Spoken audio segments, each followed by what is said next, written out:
حضرت سلمان فارسی گورنر تھے، کھانا کھا رہے تھے، دسترخوان بچھا تھا، رسول پاک صلی اللہ علیہ وسلم کا فرمان ہے روٹی کا لقمہ دسترخوان پہ گرے اٹھا کے کھا لو، اللہ تمہاری بخشش فرما دے گا۔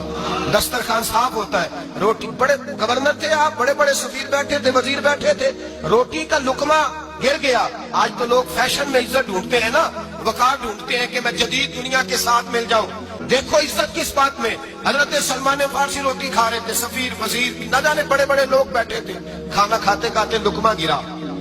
دسترخوان پہ، حضرت سلمان فارسی نے سمیٹا، منہ میں رکھا، پھر انگلی مار کے دسترخوان صاف کیا۔ ایک صحابی کان میں کہنے لگے سلمان کیا کر رہے ہو، کیا کر، آپ گورنر ہے، سوچئے تو صحیح، یہ لوگ کیا کہیں گے دنیا دار کے مسلمانوں کو روٹی نہیں ملتی، اٹھا اٹھا کے کھا رہے۔ کان میں بات کی، کان میں،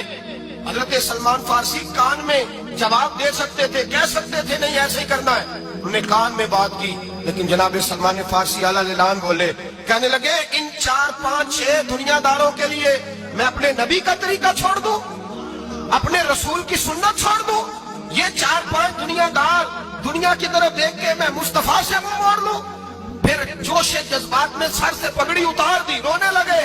آپ فرمانے لگے میں مدینے کے بازاروں میں کھجوریں اتارتا تھا، نوکریاں کرتا تھا، یہ جو میرے سر پر عزت کے بال ہیں یہ محمد عربی کے اگائے ہوئے ہیں۔